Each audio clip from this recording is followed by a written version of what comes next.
আপনারা দেখছেন AMP news, সত্যের সাথে সত্যের পথে। আর আমি আপনাদের সাথে রয়েছি এসকে রহমান।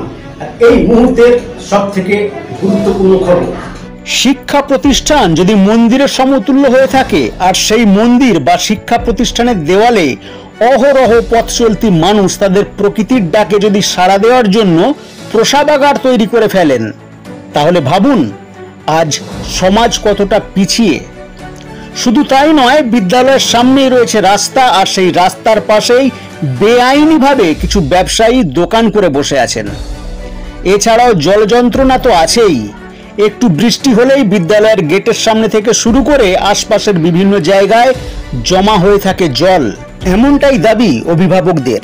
প্রশাসনকে জানানোর সত্ত্বেও কোনো সুরাহা না হওয়ার ফলে তাই অতিষ্ঠ হয়ে আজ হাওড়ার ডোমজুর থানার অন্তর্গত সাঁকরাইল বিধানসভা কেন্দ্রের মহিয়ারি কুণ্ডু চৌধুরী ইনস্টিটিউশনের গেটের সামনে রাস্তা অবরোধ করল অভিভাবক সহ প্রাক্তন ছাত্ররা।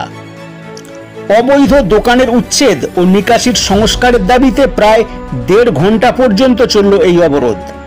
অবশেষে স্থানীয় প্রশাসন 1 সপ্তাহের মধ্যে সমাধান করবেন বলে আশ্বাস দিলে অবরোধের সমাপ্তি ঘটে।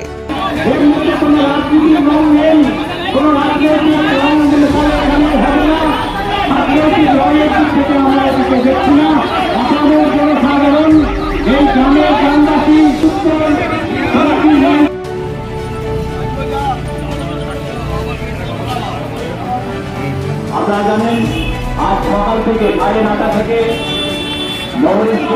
হঠাৎ পথ অবরোধ কেন, রাস্তা ঘাট কেন? আমরা অনেকদিন ধরে বিভিন্ন জায়গায় যোগাযোগের চেষ্টা করেছি, বিভিন্ন জায়গায় বলতে প্রশাসনিক লেভেলে। আমরা পঞ্চায়েত থেকে, বিডিও থেকে, লোকজন পুলিশ স্টেশন, ডিআই অফিস, মুখ্যমন্ত্রী দরবার, ডিএম সব জায়গায় আমরা যোগাযোগ করেছিলাম। এইভাবে আমরা কোনো ভাষাকে এখানে হারিয়ে যেতে দিতে পারি না।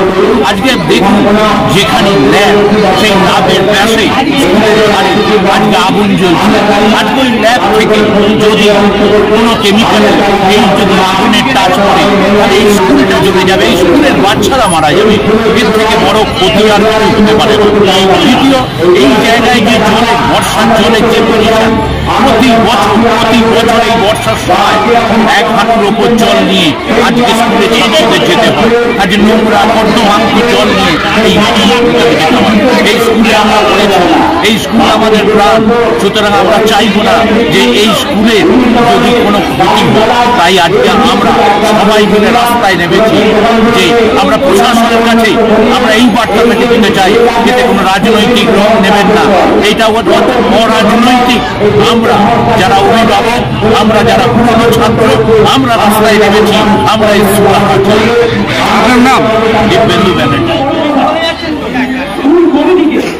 বারবার আমরা বলেও কোনো রকম সদুত্তর পাইনি।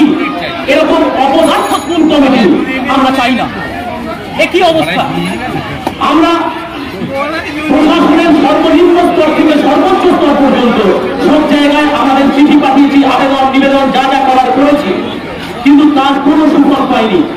আজকে 183 বছর বয়সী যে স্কুল আমাদের ঐতিহ্য, আমাদের গর্ব, তার মাস্টারমশাইদের কি এই দুর্ভোগ প্রাপ্য ছিল? আপনারা জানেন, এখানকার দিদিমণিরা, এখানকার শিক্ষকরা আসার সময় করুণভাবে অন্য পথচারীদের কাছে প্রার্থনা করে যে আপনাদের বাইকে আমাদের একটু স্কুলে পৌঁছে দেবেন। কারণ ড্রেনের জমা জল 1 কোমর দাঁড়িয়ে আছে স্কুলের দরজায়। কতদিন সহ্য করবেন এগুলা?